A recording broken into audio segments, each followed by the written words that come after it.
everyone, good afternoon. Hi Varun, good afternoon. You have been a regular Varun, right? And so good to see you always, to be in all the sessions with me. Hello, good afternoon everyone else.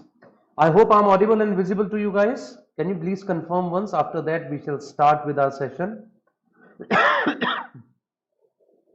Is everything fine? Everything okay? Can you all hear me? Can you all see me? Is it absolutely okay, guys? Hi Vidhi Sethi, good afternoon. Hello Kamal Kant, good afternoon. Hi Akhil. Yesterday's NMET session was very helpful. Oh, thank you, Arun. Audible. That's great. Very, very good. Hi, Kamal Kant. Yes, it is clear. Good, good, good. So we shall start with our session soon. So what do we have today? I hope all of you can see it on the screen already. Score 99 percentile in DILR. Of course, we have been running this series in which we take different kind of sets that have appeared in previous year papers of CAT. And in that series only, we are taking this next session now. I think it is the third part of the series that we are having today, right? So good afternoon, Sneha Shah. Good afternoon, Tiki Pal. Good afternoon, Nayan. Very good afternoon, Alka Kumari. So LRDI is one section जिसमें ज्यादातर लोग I have seen that they are quite afraid of, थोड़ा सा डरते हैं इस section से. And therefore through these sections what are we trying to do? We are discussing some previous year paper questions of CAT, ताकि वो करके आपको ये आइडिया मिलता रहे that what kind of questions CAT would be expecting from you, right? How easy और how difficult that questions have been. Because generally what I have scene, जब भी मैं किसी स्टूडेंट से पूछता हूँ that how is CAT section of LRDI or quant, generally they tell me sir difficult है. And I ask them that have you done it? आपने किया है? The common answer that I've got is नहीं sir मैंने सुना है friend से. And I'm pretty sure यहाँ पे भी काफी लोगों ने they must have heard of it.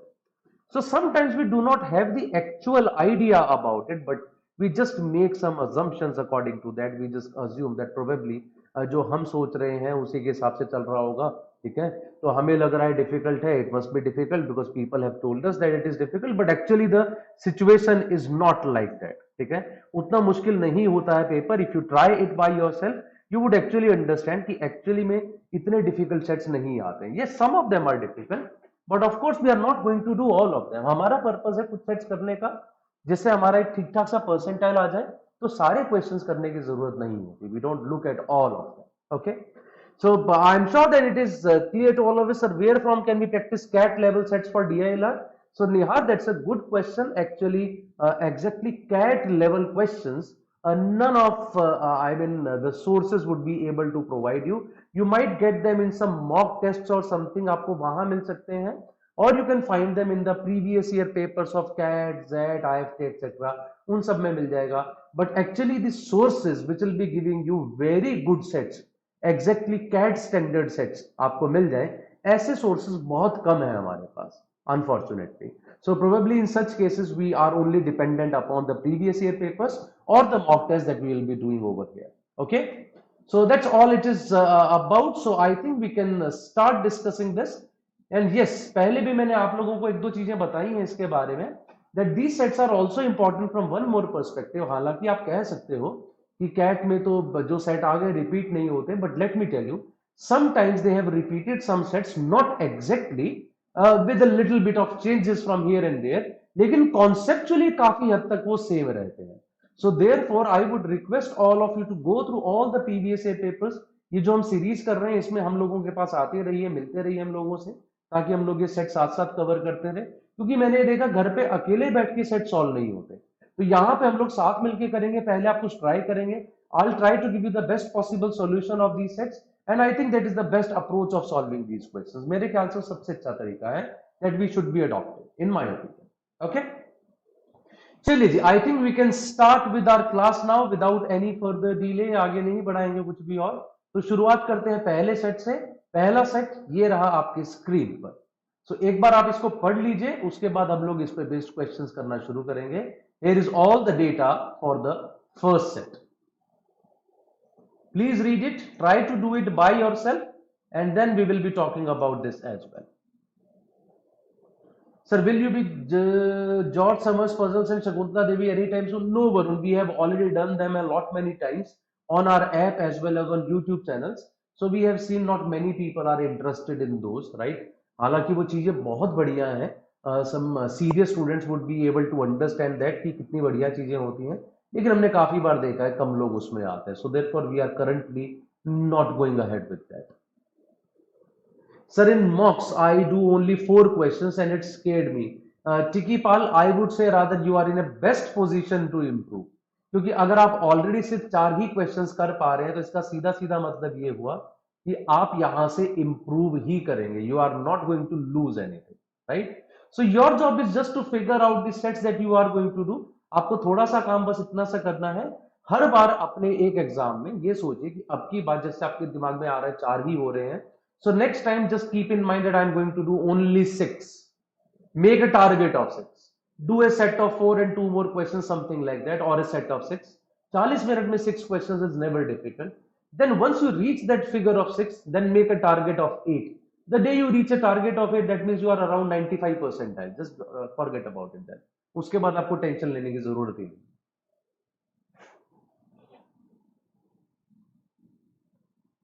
So I have removed myself for a little time so that you can read this data, and after that we will start doing it together.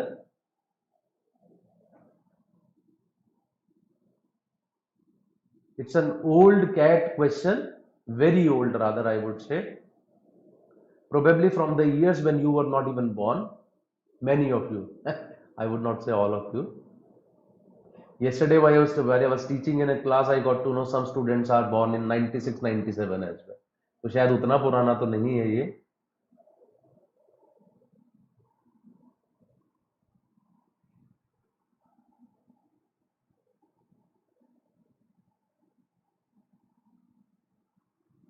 Simple he set आपको लगेगा, और मैं आपको पहले भी बताता रहा हूं, कैट भी आपसे सिंपल ही सेट पूछता है. CAT does not ask you many difficult questions. समाव हम लोग कहीं ना कहीं से पढ़ पढ़ा के हम लोग ये दिमाग में रखते हैं कि नहीं नहीं पता नहीं क्या कुछ पूछ लेंगे वो हमसे.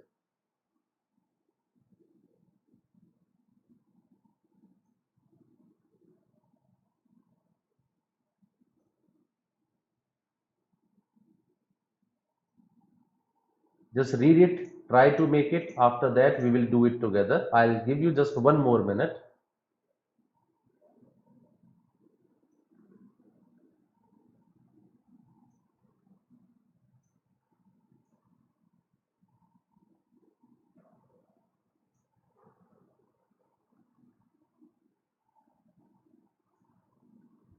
I'm sure many of you would have done it already. कर चुके होंगे आप लोग. The moment you are done, just let me know. बता दीजिएगा मुझे एक बार.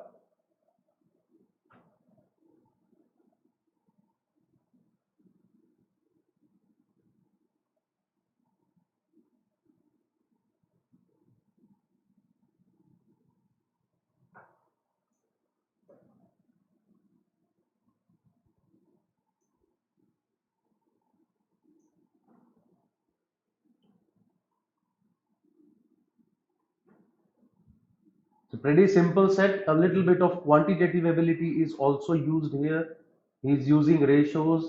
He's using a little bit of percentages as well. But ultimately simple. As you see, Mohit has already done it. Very good, Mohit.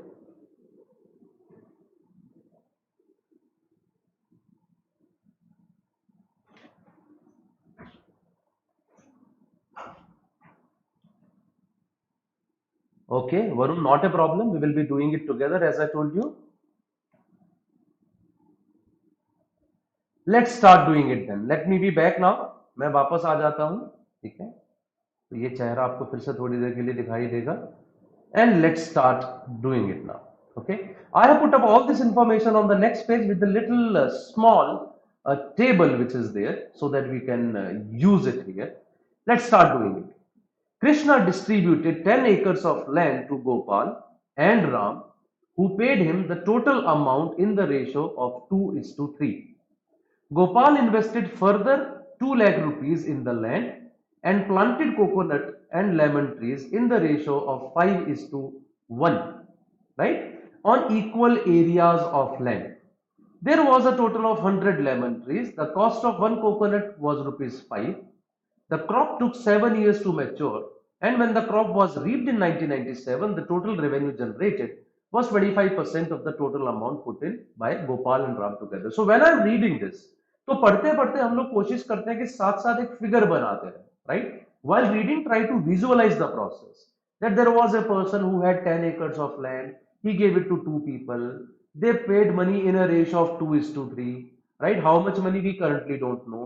Gopal further invested 2 lakh rupees, and then they planted coconut and lemon trees in the ratio of 5:1 on equal area. So trees are in a ratio of 5:1, areas are equal. There was a total of 100 lemon trees. The cost of one coconut was ₹5. Lemon ka cost is not given. The crop took 7 years to mature, and when the crop was reaped in 1997, the total revenue generated was 25% of the total amount put in by Gopal and Ram together. तो शुरू में जो उन्होंने पैसा लगाया था उसका 25% is the revenue.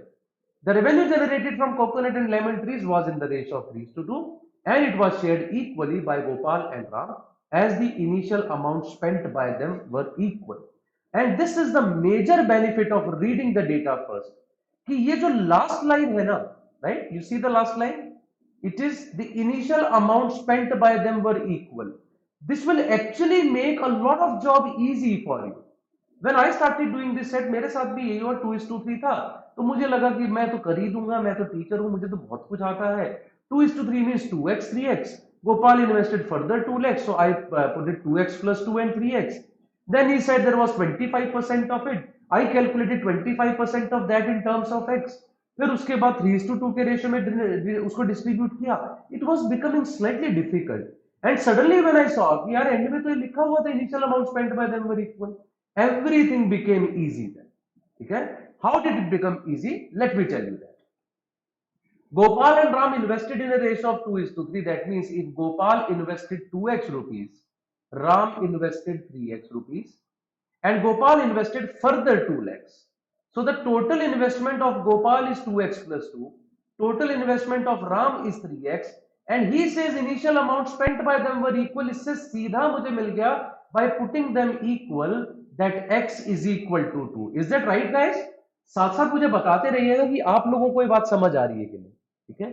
काम कितना आसान हो जाता है if we start it from this last statement, जो immediately मेरा सारा काम इजी कर दे रही है. फिर से बोलता हूं मैं. Let us say Gopal invested 2x, Ram invested 3x, Gopal further invested 2 lakhs. So total investment Gopal की हो गई 2x plus 2, Ram की investment हो गई 3x. Question says initial amount spent by them are equal. तो ये 2x plus 2 और 3x equal है. अगर ये दोनों equal है तो सीधा सीधा इसका मतलब क्या हुआ? x is equal to 2. And if x is equal to 2, that means the total investment of Gopal is 6 lakhs. The total investment of Ram is 6 lakhs. So let me write it here. इसका मतलब 4 पहले गोपाल ने invest किया था, 2 राम ने, उसके बाद गोपाल ने 2 और इन्वेस्ट कर दिया. So the total investment of Gopal is 6 lakhs, and I'm sorry, for Ram it is 6 lakhs plus 0 lakhs. उसने और कुछ तो इन्वेस्ट किया नहीं. So total investment ये दोनों की बराबर हो गई, 4 lakhs and 2 lakhs, that is equal to 6 lakhs. Is that right everyone? I'm sure आप ये वाली बात आप सब लोग समझ गए हैं. वरुण, मोहित, कमलकांत और अखिल सभी कह रहे हैं यस. रुपेश कह रहे हैं why not taken cost of coconut trees invested. Okay Rupesh, that is nowhere mentioned. He says cost of one coconut was ₹5. About trees they have not meant. ठीक है, not mentioned. They have only talked about the initial amount spent by them. This graph, this data says initial amount spent by them was amount spent to purchase the land, and then 2 lakh rupees invested by Gopal. अब वो जो 2 lakh rupees है, that might be the investment to purchase coconut and lemon trees. तो coconut पे कितना purchase किया, lemon कितना purchase किया, उससे तो हमें मतलब नहीं है ना. My point is total investment has been 2x plus 3x plus 2 lakhs. Got my point, Rupesh? वो कोकोनट ट्रीज का ही तो इन्वेस्टमेंट होगा ना, वो 2 लाख रुपए जो फर्दर इन्वेस्ट किया है. It might be for the irrigation of land, it might be to purchase the trees, it might be for anything. So we are not concern about it कि उसमें हम लोगों ने क्या किया है, उससे हमें कोई मतलब नहीं. ठीक है, जो लिखा हुआ है cost of one coconut was ₹5. तो कितने हमने तो कोकोनट ट्रीज खरीदे हैं, तो कितने कोकोनट ट्रीज खरीदे हैं उस पर डिपेंड करेगा. सो कोकोनट का कॉस्ट कितना है, I am least bothered currently कि वो कितने का होगा कितना नहीं, हमें उससे कोई लेन देन. ठीक है, चलिए let's move ahead from there, ये मिल गया हम लोगों को। तो टोटल इन्वेस्टमेंट हो गई हमारी 12 lakhs, all these figures are in lakhs, so I'm just not writing lakhs, that is obvious। अब ये कहता है the crop took 7 years to mature and the crop was reaped, the total revenue generated was 25% of total amount put in by them together, total amount put in by together by them was 12 lakhs, 12 lakhs का 25% is 3 lakhs, so their total return was equal to 3 lakhs, their total return was equal to 3 lakhs। I'm sure you got my point here। अब ये कह रहा है जो revenue generate हुआ है from coconut and lemon trees, it was in the ratio of 3:2, so this 3 lakhs is to be distributed in a ratio of 3:2, so of course from coconut we will have a revenue of 1.8 lakhs, from lemon we will have a revenue of 1.2 lakhs, and it was shared equally by Gopal and Ram, so Gopal को इसमें से मिलेगा 1.5 lakhs और राम को भी मिलेगा 1.5 lakhs। So let me repeat once again, from coconut and lemon, right, the money that we have got, it is in a ratio of 3:2, इसका मतलब 1.8 lakhs we got from the coconuts and 1.2 lakhs we got from the lemon trees, but ये जो total 3 lakh rupees का revenue आया, this was distributed in Gopal and Ram equally, so therefore they both would be having 1.5 lakhs from this money। What about land and trees now? यहां पे लिखा है they planted coconut and lemon trees in the ratio of 5:1 on equal area of land, on equal area of land, that means out of 10 acres 5 acres पे coconuts लगा दिए, 5 acres पे lemon trees, a total of 100 lemon trees were planted, so lemon trees are 100 and trees are in a ratio of 5:1, so coconut trees are 500, cost of a coconut is given as 5 rupees, इसका cost हमें दे नहीं रखा, so this is all the information that we have got from this. और ये शायद मैंने आपको पहले भी बताया होगा, it is always advisable to write all the information in the form of a table और something, so that you can easily analyse it, easily read it while doing the questions. ठीक है, क्वेश्चंस करते हुए आसान हो जाता है ना कि टेबल से पढ़ा और सीधा सीधा टिक किया और आंसर आ गए हम लोगों के, इसीलिए मुझे हमेशा ये बेहतर लगता है make a table and get the answer, ये सबसे आसान तरीका होता है ऐसे केस। ठीक है, so will this session be available later after live events? Yes, it will be over there in recorded format as well, Shubham। तो चलिए once यहाँ तक का काम पूरा हो गया है, let's look at the questions one by one। I've already made this table beforehand and put all the values। So what was the total output of coconuts? What was the total output of coconuts? तो अगर coconuts के output के बारे में बात कर रहा है तो कितना output हुआ coconuts का? We have 1.8 lakh revenues from coconuts, each coconut was of 5 rupees, तो कितना output है? It is 1.8 lakh divided by 5, that is equal to 36,000।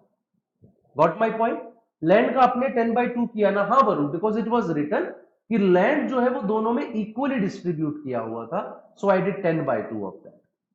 ठीक है जी, टोटल आउटपुट ऑफ कोकोनट्स का मतलब ये कितने हमारे पास कोकोनट्स आए, 1.8 लाख का रेवेन्यू आया, 5 रुपए का एक कोकोनट था, सो 1.8 lakh divided by 5 is 36,000, answer for first. Second पे आते हैं, what was the total value of the output पर एकड़ of lemon trees planted in lakh पर एकड़। अब इसके बारे में पूछ रहा है, वैल्यू ऑफ आउटपुट पर एकड़ ऑफ लेमन ट्री प्लांटेड, तो क्या करना है, इन लैक्स पर एकड़, इन लैक्स पर एकड़। सो टोटल एकड़ कितना है हमारे पास, 5 एकड़, एंड टोटल लैक्स कितना है लेमन ट्रीज का, 1.2 लैक्स, सो 1.2 लैक्स पर एकड़ का मतलब है divided by 5, it is 0.24 lakhs, so 0.24 lakhs would be our answer. तो यहां पे मेरे ख्याल से हमने गलत लिखा हुआ, it was not 0.72, it was 0.24, so A option is the right answer for us, A option is the right answer। समझ गए मेरी बात यहां पर भी? ये पता नहीं क्या बन गया इधर, मुझे पता नहीं, खैर जो भी बन गया, आई एम श्योर आप समझ जाओगे क्या कहना चाह रहा है। हाँ जी, आउटपुट पर एकड़ ऑफ लेमन ट्रीज प्लांटेड, और यहां लिख के दे दिया उसने इन लैक्स पर एकड़, सो 1.2 lakhs is the revenue, divided by 5 it would be 0.24, यहां पे मिस प्रिंटेड था 0.72, आई रिमेंबर इट करेक्टली, 0.24, 2.4 और 24 तीन फिगर्स दिए हुए थे, so from that we can say the answer is 0.24। Okay, I move ahead from this. Third पे आते हैं अपन लोग, यहां पे आ जाते हैं। ये पता नहीं क्या हो रहा है, ये इरेज ही नहीं कर रहा है इसको, एक सेकेंड जरा।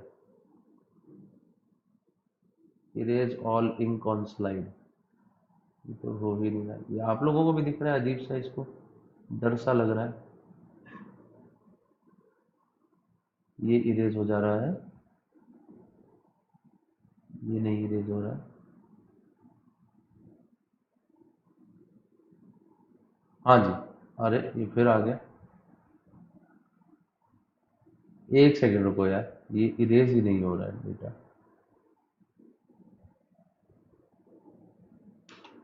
Just give me a moment guys, एक सेकंड।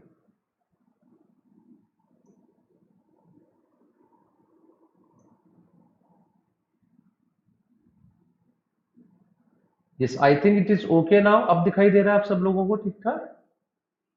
एक बार कंफर्म कीजिएगा मुझे भी, so that I also know is everything fine और not.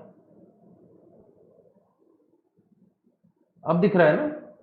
So I have just switched off that PowerPoint presentation and then I went back to the presentation. Yes, I think it is okay now. ठीक है, आगे बढ़ते हैं। Question number 2 हमने किया, then comes question number 3। अब इसके बारे में बात करते हैं। What was the amount received by Gopal in 1997? तो 1997 में कितना अमाउंट रिसीव किया गोपाल ने? That is what the question is. So amount received by Gopal in 1997, that means ultimately when the revenue came. So that is clearly written over here. It is 1.5 lakhs. So A option is the right answer for this question. 1.5 lakhs is the right answer. ये तो simple हो गया. Let's move ahead. What was the value of the output per tree for coconut? अब इसका answer ये नहीं है। What was the value of output per tree for coconuts? चलिए उसके बारे में बात करते हैं। So when I talk about coconuts now, output per tree, there are 500 trees and from 500 trees we got 1.8 lakh rupees. इसका मतलब output per tree is 1.8 lakhs divided by 500. So that means 1,80,000 divided by 500. Two zeros are cancelled out at two zeros and I get the answer as 360. So 360 is the right answer for question number 4. 360 is the right answer for question number 4. Okay. And then comes the last question. What is the last question? It says what was the ratio of yields per hectare of land for coconuts and lemon, right? Yield per hectare of land. So 5 acre mein how many coconuts were there? That is the yield of coconut. And 5 hectare mein how many lemons were there? That is the yield of that. We can find out the number of coconuts. We find it out previously as well. It was 36,000. But we don't have any data about the number of lemons. We have the data about number of lemon trees. Number of lemon तो नहीं मिल रहे ना वाले. So therefore the answer would be D. That is cannot be determined, and that is the answer for the last. Okay. It cannot be determined because one simple reason is that we do not have the number of lemons with us. We have number of lemon trees and number of coconuts is there. तो इसीलिए answer नहीं निकल सकता. So these are the 5 questions that we have had. उस time पे 5 questions आते थे तो इमीडिएटली हम लोगों को मिल जाते थे. ठीक है. So that was the first set that we have had. Now let's start with the second set. Now I'm sure you all have understood. एक बार टेबल बन जाती है तो काम वैसे भी आसान हो जाता है. So here is the next set again from actual CAT on your screen. Now once again I would just erase myself from the screen and you guys just read it once. सभी लोग एक बार try कीजिए, उसके बाद हम लोग इसको मिलके करें.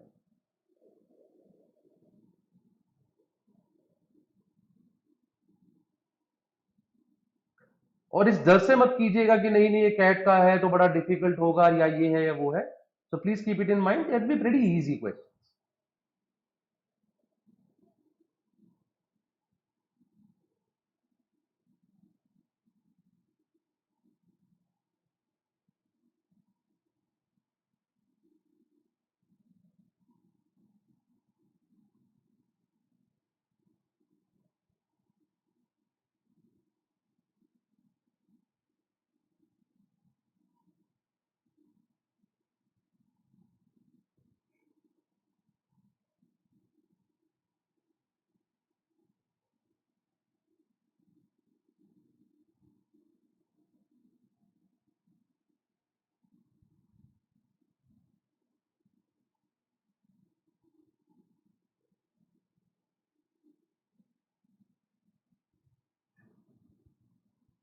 All of you read this. Try to understand.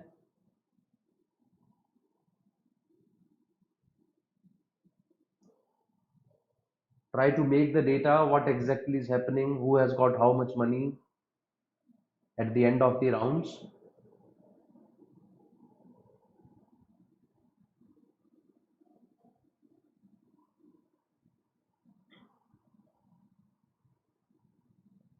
And the moment you have done, just let me know on the chat box. After that, we will together do it.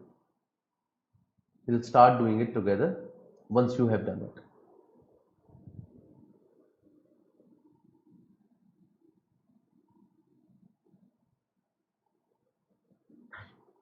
These are the kind of sets generally you would not find in any mock or somewhere. I mean, the quality of questions that is given by CAT is brilliant. Purely logic, no mathematics involved, but a little confusing as well.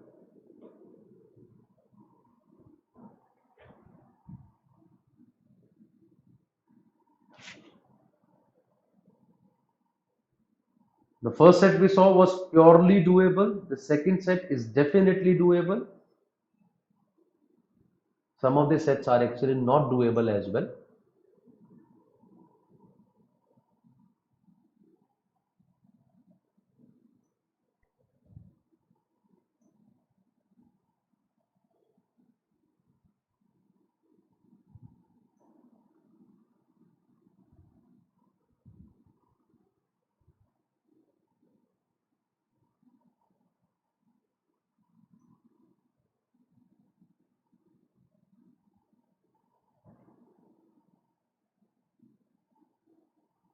Same suit means queen, jack, etc. No, no, no. Same suit means Mohit, spade or club or diamond or heart. Oh, Tikipal, it's not necessary that each of the questions has to be converted into table, though this also, of course, can be done. So converting into a table means just writing this information in a way so that you can understand. ऐसे लिखना ताकि हम लोगों को समझ में आ जाए कि पूरी प्रोसेस क्या है. Suit means club, spade, heart, etc. That's correct, Akhil. Absolutely correct.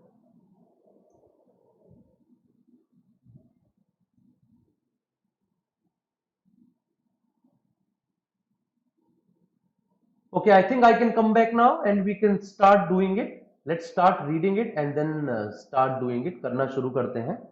So what am I doing? I have written all this information on the next page as well. वहां से करना शुरू करते हैं और एक छोटा सा मैंने टेबल भी बनाया है आप लोगों को समझाने के लिए. So let's start with that. It says Ghosh Babu goes to a casino in KK Islands where he comes across an interesting game of cards. The visitor playing the game is called the player and the clubman is called the dealer, right? तो जो भी आएगा खेलने के लिए that would be called the player and the person who is there, the clubman, he is called the dealer. Then he says the rules of the games are as follows. As I said before as well, so please try to visualize these things. It will always make your job easy. First the player picks the card. तो पहले player एक card pick करेगा. This card is called the base card and the number on the face of the card is the base value. तो जो भी card आपने pick किया उसके ऊपर जो नंबर लिखा हुआ है, the number written on that card is called the base value. Ace, king, queen and jack will have a base value of 10. क्योंकि अगर आपको याद हो तो 2 3 4 5 6 7 8 9 पे तो लिखे ही होते हैं up to 10, 2 to 10. बट 11 की जगह J लिखा होता है, 12 की जगह Q, 13 की जगह पे king and then we have ace at 1. So he says those are called face cards basically. तो वो कह रहा उन सब की वैल्यू को आपको 10 ले लेना है. Face of the card is called the base value और अगर एस, किंग, क्वीन और जैक है तो उनकी वैल्यू को आप 10 ले लेंगे. ठीक है जी. The dealer pays the player same number of rupees as the base value of the card. Now assume yourself as a player. आप एक क्लब में गए, आप खेल रहे हैं, you took out a card, let us say 8 is written on it. So dealer is the guy who is playing with you. तो वो आपको 8 रुपीज देगा. On your card if it was an S तो वो आपको 10 rupees देगा. In on your card it was a 6 तो वो आपको 6 रुपीज देगा. यही बोल रहा है ना वो कि the base value will be paid to you by the dealer. ठीक है. Now the dealer picks a card. अब dealer pick करता है card and this is called the top card. जो डीलर ने कार्ड निकाला उसका नाम टॉप कार्ड है. हमारे कार्ड का क्या नाम था? It was base card. If the top card is of the same suit, if the top card is of same suit का मतलब ये है if you took out a spade he also took out a spade, आपने diamond निकाला उसने भी diamond, आपने heart तो उसने भी हार्ट, आपने क्लब तो उसने भी क्लब, अगर आप दोनों का सूट सेम है then the player pays the dealer. अब प्लेयर मतलब मैं पे करूंगा डीलर को double the amount of base value. ध्यान रखना बेस वैल्यू क्या थी, base value was the number on the base card, तो टॉप कार्ड वाली वैल्यू नहीं, डीलर ने जो कार्ड निकाला उसकी वैल्यू क्या है, does not make a difference. जो मेरा कार्ड था पहले वाला उसकी जो वैल्यू थी I will pay him the double of that, right. तो अभी तक की सिचुएशन क्या है, let us say I take out a 5 of club, तो पहले जैसे ही मैंने 5 ऑफ क्लब निकाला सामने वाला मुझे 5 रुपीज देगा, फिर उसने कार्ड निकाला, अगर उसने भी क्लब निकाल लिया I will have to pay him 10 rupees, that is double of 5। Same अगर आ गया हमारे पास तो मुझे उसको डबल पे करना पड़ेगा। आगे बढ़ते हैं। If it is of the same colour, वो कह रहा है अगर सेम कलर का है लेकिन सेम सूट का नहीं, जैसे आपको याद होगा 26 कार्ड्स ब्लैक होते हैं, 26 कार्ड रेड होते हैं, ठीक है। अगर नहीं पता है तो आई वुड रिक्वेस्ट घर पे जाके आज पढ़िएगा, अगर किसी भी एग्जाम में क्वेश्चंस आएंगे ना कार्ड्स पे based, they will assume that you know about cards, कि उसमें कितने हमारे पास फेस कार्ड्स होते हैं, कितने सूट्स होते हैं और उसके अंदर कौन कौन से कलर्स होते हैं, वो सब वो जानना चाहेगा, वो मानेगा कि आपको पता है। तो मान ली मैंने 5 ऑफ क्लब निकाला लेकिन सामने वाले का क्लब तो नहीं आया, स्पेड का कार्ड आ गया, the top card is a spade, ठीक है। मेरा क्लब है उसका स्पेड, कलर तो सेम है, सूट सेम नहीं है। देन द प्लेयर, प्लेयर मतलब मैं, pays the dealer the amount of base value, तो जितना उसका पैसा उसने मुझे दिया था मैं एग्जैक्टली उतना ही उसे वापस कर दूंगा। If it is of a different, लेकिन कलर ही अलग आ गया, then dealer pays the player the amount of base value, तो डीलर जो है वो जितना उसने बेस वैल्यू मुझे पहले पे किया हुआ है उतना ही मुझे और पे कर देगा। This is what the story is. I am sure आप समझ गए होंगे अभी तक की स्टोरी, ठीक है। जो सूट मेरा है वही सूट उसका आया तो मैं उसको डबल पे करता हूं, पहली बात, ठीक है। लेकिन दूसरी कहानी, अगर मान लीजिए कलर हमारा सेम है सूट अलग है, तो मैं उसको उतना ही पे करूंगा जितना उसने मुझे पे किया था। लेकिन अगर तीसरी कहानी आ जाए, थर्ड स्टोरी क्या मैं बता रहा था जिसके अंदर कलर ही डिफरेंट है, तो क्या होता है, then he again pays me the amount जो उसने मुझे पहले पे किया था। चलिए जी अब आया क्या क्या है देखते हैं। Ghosh Babu plays the game, first time ही ड्रॉज 8 ऑफ क्लब, ठीक है। तो शायद मैंने डीलर और प्लेयर उल्टे लिख दिए हैं, यहां डीलर नहीं है यहां प्लेयर नहीं है, ये प्लेयर है और ये डीलर है। तो प्लेयर का आया 8 of club and dealer draws a jack of club. Second time he draws 10 of hearts and the dealer there 2 of spades. Third time he draws 6 of diamond. 6 of diamond तो इसका 1 of heart आ गया। Finally Ghosh बाबू को आया 8 of spades and dealer draws ace of spades. तो ये 4 कहानियां हुई है। Let's go by them now. अब बेस वैल्यू आपको मैंने बताई थी पहले, बेस वैल्यू क्या है यहाँ पे 8, बेस वैल्यू यहाँ पे क्या है 10, बेस वैल्यू यहाँ पे क्या है 6 और बेस वैल्यू यहाँ पे क्या है 8। इनकी जो बेस वैल्यू है J2 1A, इसका कोई मायने ही नहीं है। यहां पे तो सिर्फ हम लोगों को सूट देखना है, whether the suit is same or not or whether the color is same or not, that is what that matters। ठीक है जी आगे बढ़ते हैं। तो जैसे ही 8 ऑफ क्लब्स आया, डीलर विल पे हिम कितने रुपए 8 रुपीज, तो उसके पास 8 रुपए आ गए। लेकिन सेम सूट आ गया, अब ध्यान से देखिए इधर क्या लिखा हुआ था, जैसे ही सेम सूट आ जाता है क्या होता है, ठीक है। अगर सेम सूट है the player pays the dealer double the amount of face value, तो अब प्लेयर को डीलर को 8 का डबल देना पड़ेगा, तो उसकी जेब से 16 रुपीज जाएंगे। 8 आए थे 16 गए, आफ्टर द फर्स्ट गेम उसकी जेब में 8 रुपीज कम है। जरा जल्दी बताओ मुझे सब लोगों को बात समझ आई कि नहीं। Unless and until you would understand we would not be moving ahead, because कोई फायदा नहीं होगा उसका। तो मुझे फिर से बताइएगा ध्यान से एक बार, मैं फिर बोल देता हूं। प्लेयर का आया 8 ऑफ क्लब्स, प्लेयर ने 8 रुपीज दिए डीलर को, देखो जो भी आपकी बेस वैल्यू आएगी वो आप दोगे। डीलर का जो टॉप कार्ड आया that was jack of clubs, that means we have the same suit and same suit का मतलब ये now you have to pay him double the amount, ठीक है यही था ना, you have to pay him double the amount, तो आपको उसे 16 रुपीज देने पड़े। You got 8, you gave 16, ultimately you are having 8 rupees less at the end of, ठीक है। सो वरुण और आशुतोष को समझ आया है, आई एम अज्यूमिंग सबको आया होगा। Keep telling me through the chat box ताकि मुझे भी लगे आप लोग मुझे सुन भी रहे हैं। अगली कहानी है 10 ऑफ हार्ट्स। 10 ऑफ हार्ट्स आते ही आपको 10 रुपए मिलेंगे, राइट। बट देन डीलर का आया 2 ऑफ स्पेड। अब 2 ऑफ स्पेड जो है ना तो सेम सूट है ना सेम कलर, तो इसका मतलब डीलर आपको 10 रुपीज और देगा, क्योंकि जब डिफरेंट कलर आ जाता है in that case dealer pays the same amount of base value, तो डीलर ही आपको 10 रुपए और दे रहा है। तो आपके पास 8 रुपए कम थे, 10 और आए, 10 और आए, तो आपके पास 20 रुपए एक्स्ट्रा आ गए। So currently you are 12 rupees ahead of your original value. भाई 8 रुपीज लेस थे, 10 आए, 2 रुपए ऊपर चले गए, फिर 10 और आए तो 12 रुपए ऊपर चले गए। So you are having 12 rupees more. Then you got 6 of diamonds, 6 rupees और मिले। But he got 1 of hearts, अब की बार सेम कलर आ गया, सेम सूट तो नहीं है, सेम कलर आ गया, so you have to give him back 6 rupees, तो वापस आपके पास जेब में 12 ही रह गए।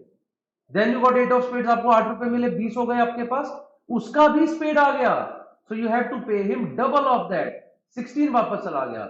So ultimately you have only 4 rupees extra in your pocket. This table is made, our job is done, everything else would be based upon this table now. अब जो भी पूछेगा इसी पे तो पूछेगा, और कुछ पूछ ही नहीं सकता। I'm sure all of you understood this now. समझ आ गई है सब लोगों को बात, ठीक है? आगे बढ़ जाते हैं इससे। Let's start doing questions now. ये टेबल में मैंने सब कुछ लिखा हुआ है, यहाँ टेबल आपके सामने है, ठीक है? और फिर से बता देता हूं, ये थोड़ा सा मैंने उल्टा लिखा हुआ है, these are the players and these are the dealers, ठीक है? प्लेयर और डीलर को उल्टा कर दीजिएगा, बाकी सब कुछ सेम है। अब देखिए questions one by one. If Ghosh Babu should leave the game when his profit is maximum, what is the profit? तो मैक्सिमम प्रॉफिट उसका कहां पर आपको दिख रहा होगा, यहां पर है और यहां पर है। So he should leave the game when his profit is 12, so answer is A, that is equal to 12। So the answer for the first question is 12 rupees. Some people might feel कि नहीं sir देखो maximum तो यहां पर है, जब 12 के बाद 8 मिले थे तो 20 नहीं हो गए थे, तो यहां नहीं छोड़ना चाहिए। देखिए आप सिर्फ कार्ड निकाल के पैसे लेके जा नहीं सकते ना, so you can only leave the game when you have completed a round, right? So either the first round has been completed और सेकंड राउंड और थर्ड राउंड और फोर्थ राउंड। तो गेम के बीच में मैंने कार्ड निकाला और निकल के भाग जाओ, ये नहीं पॉसिबल है, ये हम लोग नहीं कर सकते। वरुण फोर्थ पार्ट में हम लोगों ने क्या किया था, 8 ऑफ स्पेड्स आया तो मुझे 8 रुपए मिले, उसका भी स्पेड्स आ गया, जब उसका भी स्पेड आएगा तो I will have to pay him double. यही बात हुई थी ना कि सूट जब सेम होता है यू हैव टू पे बैक डबल, तो इसलिए हम लोगों ने 16 वापस करा, जिसकी वजह से अल्टीमेटली 4 रुपए ही बचे थे। ठीक है जी, next question. Ghosh Babu is left with 100 rupees now, what is the amount that is started with? भाई एंड में आपको पता है उसके पास 4 रुपीज एक्स्ट्रा है एंड ही सेज 100 है, इसका मतलब ही स्टार्टेड विद 96। 96 से स्टार्ट किया होगा, 4 रुपए एक्स्ट्रा तभी तो 100 बने ना। So therefore he must have started with 96 such that he has got 4 more rupees and his total becomes 100. ये था सेकंड क्वेश्चन। थर्ड पे आता हूं। If Ghosh Babu did not have to borrow any money from anyone, what is the minimum amount that he could have started with? उनको अगर कहीं से बोरो ना करना पड़े तो ये बताइए मिनिमम किस अमाउंट से उन्होंने स्टार्ट किया होगा। If he has not to borrow any money from anyone, what is the minimum amount he could have started with? देखिए यहां पे उन्हें 8 रुपए मिल गए, फिर उन्हें 16 देने पड़े। सो कहने से eight this stage he needed 8 rupees. भाई अगर कुछ पैसा नहीं था तो 8 रुपए कहां से देते वो एक्स्ट्रा? चलो 8 तो मिल गए थे, 8 पे करे, बट 8 एक्स्ट्रा पे करने, where from that 8 would come? So he must have had 8 rupees in his pocket at this stage, right? Then he got 10 rupees, minus 8 में 10 आ गया तो 2 रुपीज पॉकेट में आ गए, देन 10 मोर तो 12 पॉकेट में आ गए, then he got 6 more 18 pocket में आ गए। You have to give 6, 18 minus 6 12 pocket में आ गया, 12 पे 8 और आया 20 हो गया, 16 दिया 4, तो और कभी बोरो करने की जरूरत नहीं पड़ेगी। Eight this stage he will have to borrow, so he'll have to borrow 8 rupees. That is the correct answer for this question, because at one stage he had to borrow 8 rupees from someone. So these are the 3 questions from this set. I am sure all of you have understood, and again you would have got an idea about the kind of sets that CAT asks. मैं फिर बता दूं, मेरा main purpose यहाँ पे आपको बताने का ये है कि कैट आपसे इसी तरह के क्वेश्चन पूछता है, दोज माइट लुक डिफिकल्ट, लेकिन अगर आपको सॉल्व करने के बाद और देखने के बाद आसान लग रहा है, that means you can also do it. Probably the only thing that you are lacking is practice. थोड़ा इन सेट्स की जब आप प्रैक्टिस करोगे, more and more you do them, you just keep coming to these sessions, I am pretty sure आप इतना comfortable हो जाएंगे। उसके बाद जब इतने सारे सेशंस भी, इतने सारे सेट्स हम कर लेते हैं ना, तब हमें लगता है हाँ यार हमने कर रखे हैं। बट हाँ, there is a major difference between looking at the solution and doing it by yourself. So I would suggest all of you to try these sets by yourself as well once, so that you also get clear about this. 2-3 दिन के बाद इनको फिर से try करना, तब तक आप भूल भी चुके होगे हमने क्या किया था, और आपको एक तरह से नया सेट लगेगा and you would be able to do that task. ठीक है जी। चलिए अब अगले सेट पे आते हैं। Now this is one of the sets which was quite difficult set, cat के स्टैंडर्ड से काफी डिफिकल्ट माना गया है इसे, लेकिन हम लोग इसे मिलकर करेंगे, आज ही करेंगे, तो एक बार इस पे ध्यान दीजिए, पढ़िए, उसके बाद we will do it together. So all of you try this once, एक बार सब लोग ट्राई कीजिए। आशुतोष बहुत प्रैक्टिस का काम है, मतलब आपका जो सवाल है एक्चुअली इसका क्वेश्चन किसी के पास भी नहीं है। I mean more you practice better you would be at it and then you would get an idea, अच्छा ये क्वेश्चन आपसे इस तरह की चीजें पूछ रहा है। ठीक है, कई बार वो 3-4 मिनट लगा के समझ में आता है, कई बार वो 6-7 मिनट लगा के समझ में आता है, कई बार शुरू में समझ में आ जाता है इस तरह का सेट मुझसे नहीं होगा। सो इस तरह का टाइम है। ऐसे सेट्स प्रीवियस ईयर में आए थे क्या वरुण? ऐसे सेट्स अभी भी आते हैं, तो ऐसे मत सोचना ऐसे सेट्स पहले आ चुके तो अब नहीं आएंगे, they can still be there.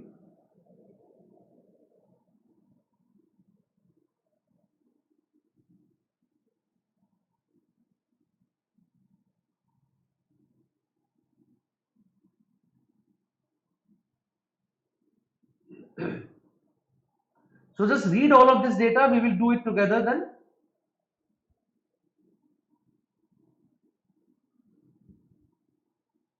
एक बार पढ़ लीजिए, फिर मिलके करेंगे हम लोग साथ। Slightly difficult set.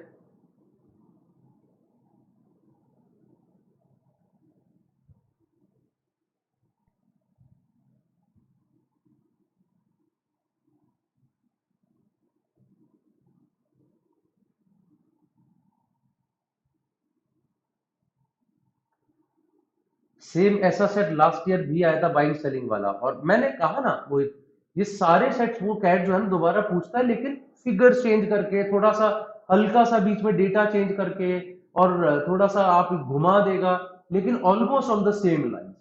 So if you get an idea about this set, अगर आपने ये पहले पढ़ा होता तो आपको शायद वो वाला सेट भी आसान लगता है। एंड आई रिमेंबर ये लास्ट ईयर पूछा है मोहित, यू आर करेक्ट, बिल्कुल इसी तरह का पूछा था, प्राइस ऊपर जा रहा है प्राइस नीचे जा रहा है तो क्या होगा क्या नहीं होगा, और इस तरह के 2 सेट्स पहले भी पूछ चुके हैं कैट।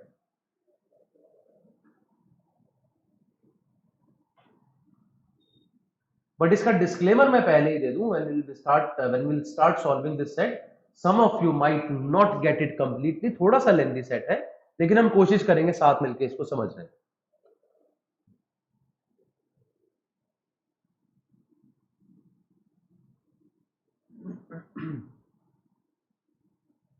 दो तीन चीजें हैं जो हम लोगों को समझनी है इसमें।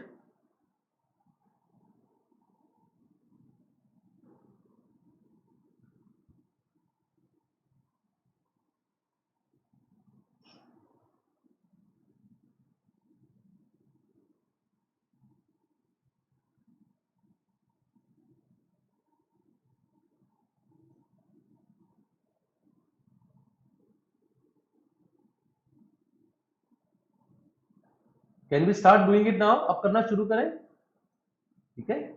सो I will be back and we will start doing this, करना शुरू करें, ठीक है? So two traders, Chetan and Michael, were involved in the buying and selling of MCS shares over 5 trading days. ठीक है? At the beginning of the first day, the MCS share was priced at rupees 100, while at the end of the 5th day, it was priced at rupees 110. At the end of each day, the MCS share price either went up by rupees 10 or else it came down by rupees 10. Both Chetan and Michael took buying and selling decisions at the end of each trading day. तो decision कैसे ले रहे हैं उसके बारे में वो क्या बता रहा है, let's talk about that now, कि वो डिसीजन कैसे ले रहे हैं। So the decisions are actually based upon these prices, what the question says that is based upon the prices. कैसे? That the beginning price of MCA share on a given day was the same as ending price in the previous day, or they have started with the same number of shares and amount of cash and had enough of both. तो खूब पैसा दोनों के पास, खूब shares है। उसके बाद वो कहता है कि each day if the price went up, Chetan sold 10 shares of MCS, price ऊपर जाएगा तो वो सेल कर देगा। On the other hand if the price went down, we bought, ये हम भी करते हैं, ठीक है? कोई चीज सस्ती हो जाती है, we buy it, if it is expensive we sell it, ठीक है? तो प्राइस बढ़ेगा तो विल बी सेलिंग इट, और अगर प्राइस कम होगा तो will be buying it. This is what Chetan is doing, but he is doing it every day. If on any day the closing price was above 110, Michael sold 10 shares, वो कह रहा है अगर price 110 से ऊपर जाए, दैट इज 120, 130 एक्सेट्रा, तो Michael will sell. But if it was below 90, 90 से नीचे जाए, that is 80, 70 etcetera, then he would sell. तो करेगा तो ये भी यही, लोअर प्राइस पे he would sell, higher price, so lower price पे he would buy, higher price पे he would sell. But he is not doing it at every increase और डिक्रीज. ही इज सेइंग अगर 90 से नीचे जाएगा तो I will buy, 110 से ऊपर जाएगा तो I will sell. All at the closing price, सारा कुछ सारा क्लोजिंग प्राइस पे है. ये 192 कुछ नहीं है, फालतू की चीज लिख के लिए. ठीक है, तो चलिए इसको करना शुरू करते हैं. क्या करना है, कुछ चीजें. पहली बात, initial price was 100, final price was 110 after the 5th day. So there would be one change, second change, third change, fourth change, and fifth change will take it to 110. So can I say, if he says every day the price either came down by 10 or went up by 10 and final change in the price is 10 rupees on the positive side, can I say 3 times the price would have increased by 10 and 2 times the price would have decreased by 10? जल्दी बोलो, ये बात मेरी समझ आती है? आपको price increase करना है 10 से या डिक्रीज करना है 10 से, and final price should increase by 10, right? So there are 5 changes of plus 10 minus 10 and next change is plus 10. तो तभी तो हो सकते हैं when 3 plus 10s are there and 2 minus 10s are there. I mean 3 times the price will increase by 10 and 2 times the price would decrease by 10. In that scenario finally you will have a price of 110. जल्दी बताइए, क्या ये बात आप सब लोगों को मेरी समझ आई है? This was the first important point of this set कि अगर आपको ये समझ आता है तो हम लोग आगे मूव कर जाएंगे. ये पहली बात. ठीक है, हालांकि this order might change. I am not saying कि पहले 3 दिन प्राइस इंक्रीज हो जाएगा फिर 2 दिन decrease. It might decrease then increase then decrease then increase, बहुत सारी पॉसिबिलिटीज हैं. बट इतना पक्का है 3 इंक्रीज होंगे और 2 डिक्रीज होंगे, दैट इज फॉर श्योर. ये श्योर है. चलो आगे बढ़ते हैं, इससे नेक्स्ट चीज पे आता हूं मैं. Now the next is, can I say according to Chetan's strategy, whenever the price went down he bought and whenever the price went up is sold. So 3 times the price would go up and 2 times the price will go down. So can I say he will buy, he will sell 3 times and he will buy 2 times? ये भी बात मेरी ठीक है. 3 times he will sell and 2 times he will buy. अब वो कब bye करेगा कब सेल करेगा मुझे इससे फर्क नहीं पड़ता, लेकिन इतना पक्का है 3 बार सेल करेगा और 2 बार बाय करेगा.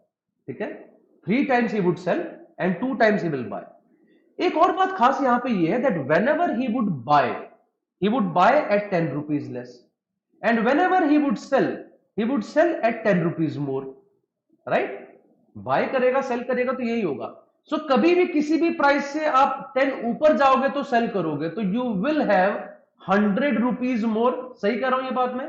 भाई प्राइस 10 रुपए बढ़ा और आपने 10 शेयर सेल कर दिए, you would earn 100 rupees at this stage. समझ आ गई ये बात? Similarly, you would earn 100 rupees here, you will earn 100 rupees here, you will lose 100 rupees here, you will lose 100 rupees here. The third loss is not there. Got my point? तो आपको 100 rupees का profit होगा, 100 rupees का profit होगा, और तीसरे वाले में 100 का प्रॉफिट तब होता जब आप किसी प्राइस से ऊपर जाते. अब ये जो 2 लॉस है आपके पास 100 के, ठीक है, और 2 गेन है 100 के, इनसे क्या फर्क पड़ने वाला है? This is what we are looking at now. अब इस पे ध्यान देते हैं. Let's have one of the example. Let us say the price went down 90, went up 100, again went down 90, again went up 100 and finally it went up 100. ठीक है, तो यहां पे देखिए आपने 90 के 10 शेयर बेच दिए बिकॉज प्राइस केम डाउन. तो इसका मतलब खरीद लिए, तो आपकी जेब से 900 रुपीज गए, फिर आपकी जेब में 1000 रुपीज आ गए जैसे ही आपने सेल किया, फिर आपकी जेब से 900 रुपीज गए, फिर आपकी जेब में 1000 रुपीज आ गए जैसे ही आपने सेल किया, और फाइनली आपकी जेब में 1100 रुपए आ गए. सो can I say you have 1300 rupees extra in your pocket at the end. Chetan की जेब में at the end 1300 rupees extra आएंगे. ये बात मेरी समझ आई? 2 times he bought at 90 तो 900 पे उसने बाय किया, 1000 पे सेल किया, और एक 1100 पे तो सेल किया ही किया. So basically he earned 100 rupees here, he earned 100 rupees here and 1100 rupees at the end. So ultimately he earned 1300. ठीक है, एक और कोई एग्जांपल लेता हूं मैं, जरा एक और ट्राई करके देखता हूं. Let me just remove all of them. Let me take another example. Let say पहले प्राइस बढ़ गया, दैट इज 110. फिर प्राइस घट गया, दैट इज 100. फिर एक और डिक्रीज आ गया, लेट अस से 90. फिर एक और इंक्रीज आ गया, लेट अस से 100, और फाइनली 110. लेट अस से this is one situation. Plus 1000 वाला पार्ट. वरुण, अगर आप 100 रुपीज के प्राइस पे बेच रहे हैं तो इसका मतलब 1000 रुपीज मिल गए ना आपको. 100 माइनस 90, 190, 100, 106 सेशन. नहीं नहीं निहाल, जो पहला 100 है it is the closing price, sorry opening price. ध्यान से देखिए, ये बिगिनिंग ऑफ द डे पे है, पहले लाइन में लिखा हुआ है, ध्यान से पढ़ो एक बार. So first 100 is actually the opening price. तो पहले ही दिन का क्लोजिंग प्राइस हुआ 90, फिर सेकंड डे का क्लोजिंग प्राइस 100, थर्ड डे का 90, फोर्थ डे का 100, फिफ्थ डे का 110. So it is only 5. तो 6 जो आपको लग रहा है इसमें पहले दो तो ओपनिंग और क्लोजिंग प्राइसेस है. ठीक है, अब यहां देखिए क्या हो रहा है. 110 बढ़ा है, इसका मतलब यू वुड सेल, तो 1100 रुपए जेब में आएंगे. 1000 रुपीज घटा है, इसका मतलब यू वुड बाय, 1000 रुपीज जेब से गए. फिर 900 रुपीज आए, और फिर 1000 रुपीज जेब से गए. राइट, 900 फिर गए, आई एम सॉरी, ये भी तो सेल ही किया ना हम लोगों ने. तो यहां से 900 गए, और फिर 1000 रुपीज यहां पर आए, और फाइनली 1100 रुपीज आपके पास आए. So once again I see in this process आपको 100 रुपीज बचे, इन दिस प्रोसेस आपको 100 रुपीज बचे, और 1100 तो आएंगे फिर 1300. सो can I say that in every process one can be surely say Chetan purchased 3 times, sorry sold 3 times and bought 2 times. इसका सीधा सीधा मतलब ये चेतन के पास एट द एंड 10 शेयर्स कम होंगे, क्योंकि उसने सेल 3 बार किए, बाय 2 बार किए, एंड फाइनली उसके पास 1300 रुपीज एक्स्ट्रा होंगे in the pocket. Yes, absolutely correct Mohit. I will make those cases, I will show it to you. वो मैंने बनाए भी हैं. ये बात मेरी समझ आ गई. फिर बोलता हूं मैं, चेतन सोल्ड द शेयर्स थ्राइस. तो 3 बार 10 शेयर्स चेतन ने बेचे, he had 30 shares less. He bought the shares twice, तो 2 बार उसने खरीदे, 3 बार बेचे, तो अल्टीमेटली 10 शेयर्स उसके कम हो गए, and 1300 rupees extra would come to his pocket. 1300 रुपए एक्स्ट्रा उसकी पॉकेट में पक्का ही आ जाएंगे. यहां पे गेटिंग माई पॉइंट. 1300 पॉकेट में कहां से आ गए? 100 रुपीज फर्स्ट ट्रांजेक्शन में, सेकंड 100 रुपीज सेकंड ट्रांजेक्शन में, और फाइनल 1100 आ ही रहा है. So at the end we can say Chetan के पास 10 शेयर कम होंगे, 1300 रुपए ज्यादा होंगे. और जहां तक बात है माइकल की, that would depend upon the prices, क्योंकि माइकल तो प्राइसेस के हिसाब से चलता है. प्राइस अगर 110 से ऊपर जाएगा he would sell, 90 से नीचे आएगा then he would buy. We will check according to that as well. Let's have a look at the table now. अब एक टेबल बनाते हैं. How many cases are there? So as I said, there are 3 times price increase and 2 times price decrease. Can I say they will make a total of 10 cases, that is 5C2? 5C2 मतलब भैया आपके पास 5 में से 3 increase है, 2 decrease है.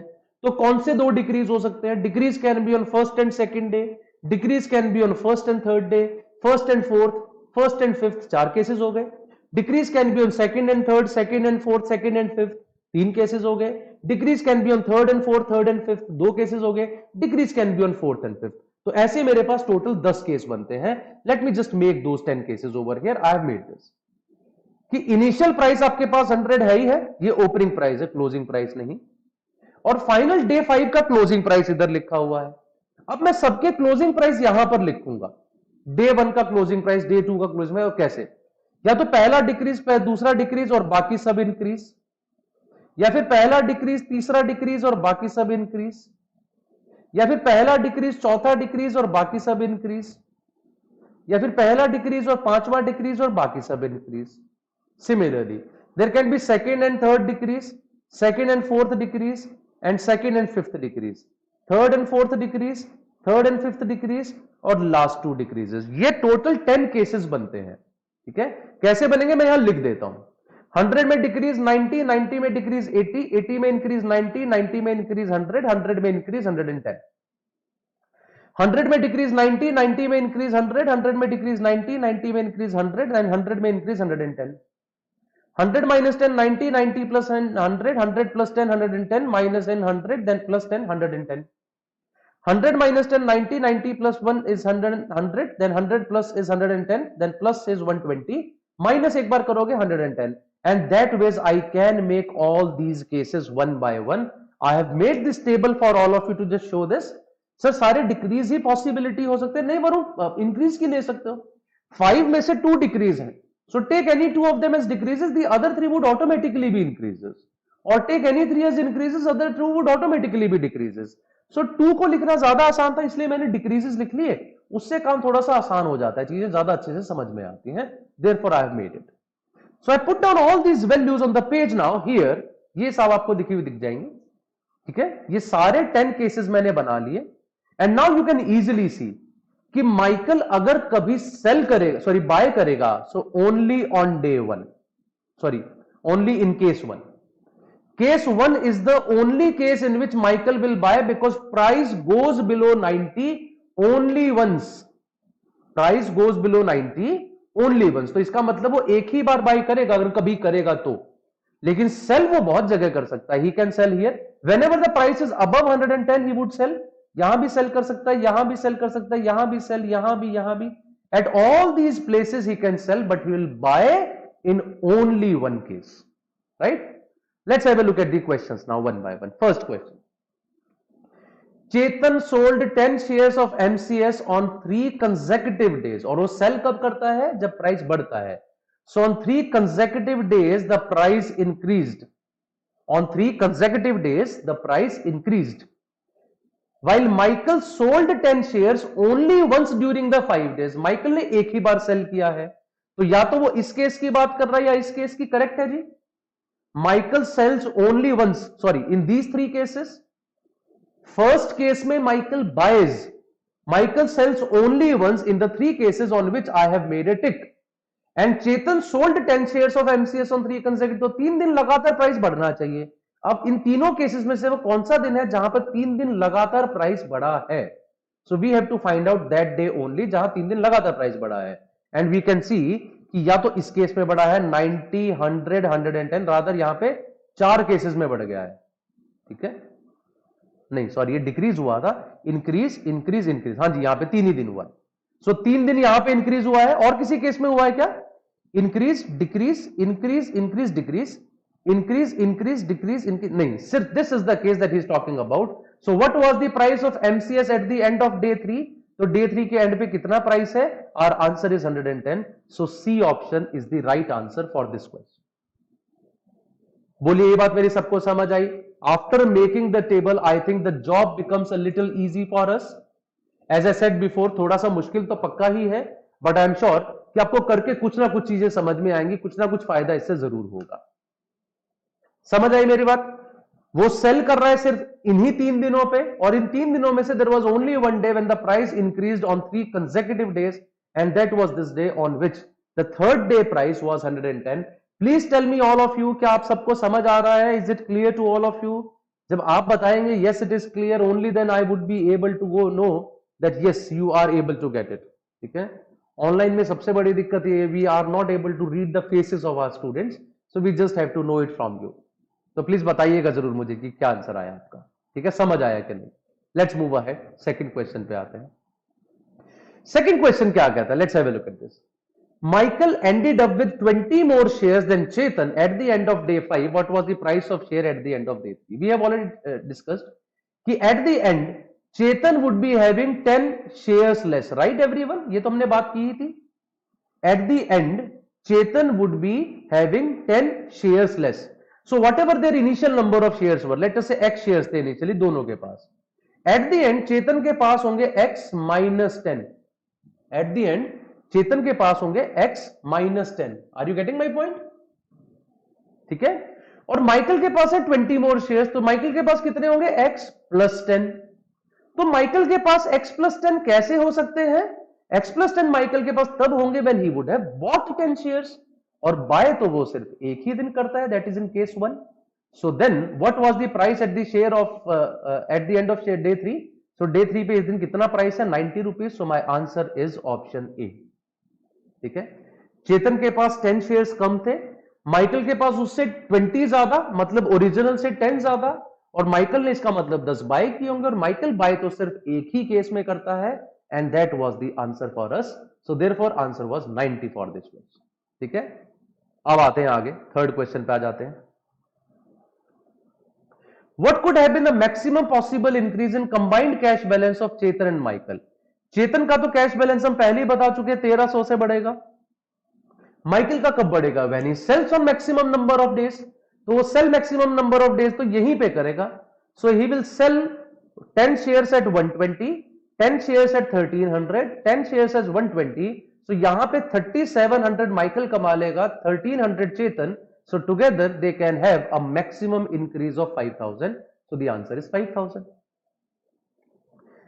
चेतन का तो fix था, it is 1300 increase. About Michael we could say जिस दिन मैक्सिमम सेलिंग होगी उसी दिन मैक्सिमम अमाउंट बढ़ेगा, और मैक्सिमम सेलिंग लास्ट केस में हो रही थी, that was 3700।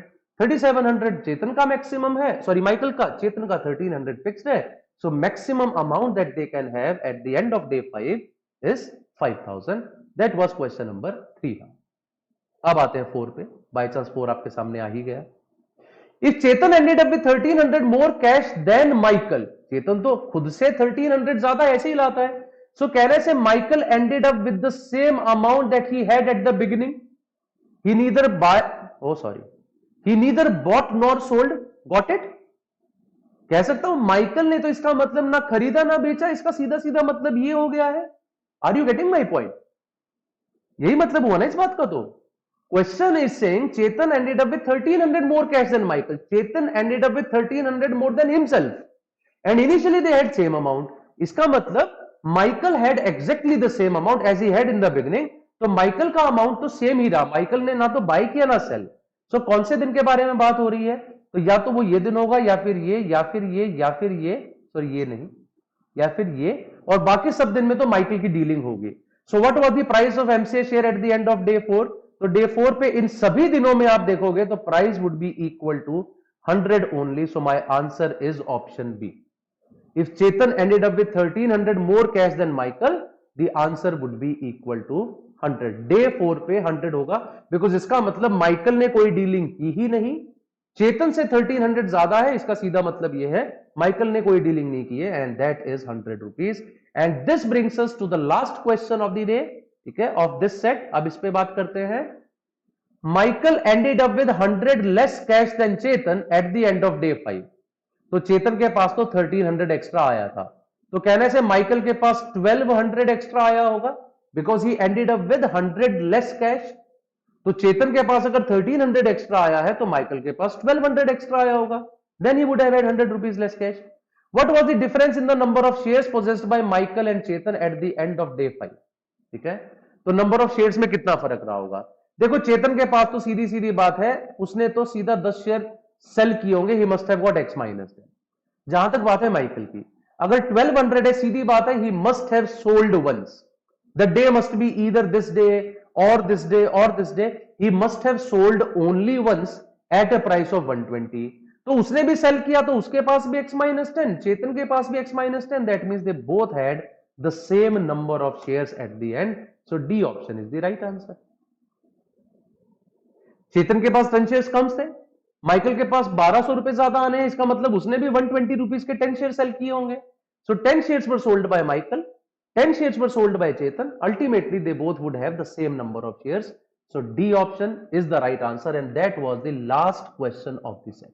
As I said initially, the set was a little difficult, but I'm sure after making table, after understanding a few things, जैसे हमने +10, +10, -10 वाला केस लिया, ये बहुत इंपॉर्टेंट चीजें सीखने वाली, because last year only we had a set in which actually that thing was used. ये +10, -10 वाली जो थी ना, there was a set given on that. So पूरा सेट 6 क्वेश्चंस का था, अगर आप वो समझ जाते तो आपका सेट बहुत आराम से सॉल्व हो जाता है ऐसे में. So such kind of things would always help you in doing the questions, and this is what we learn through these sets. Okay, that is all from my side, guys. Thank you very much. And yes, we all know we are having this last lab to NMAT. We have already started it from 19th of September till 3rd of October. We'll be having a session at every day at 3 p.m. So join us at the YouTube channel of BYJU'S Exam Prep. And yes, anyone appearing for CAT 2023, we are here for you with all of this which is written on the screen. This all would be available to you in our CAT 2023 comprehensive program. So we are the faculties. You have already known us for a long time now. We keep taking sessions, so there are more other faculties as well on the group. You must have seen. We all take these classes. There are recorded lectures as well. through which you can do the pre-work and then come to the class. There are mock tests, practice tests, and there are a lot many things which are a part of this program. So anyone looking for this course, of course, we are here for you. Do press the like button if you like this session, comment on it, share it with your friends, and please subscribe to BYJU'S Exam Prep channel. We are on these media handles. That's all from my side, guys. Thank you very much. Thank you, guys. Thank you, Mohit, and thank you, others. We'll meet again in the next class. Till then, bye-bye and take care. Have a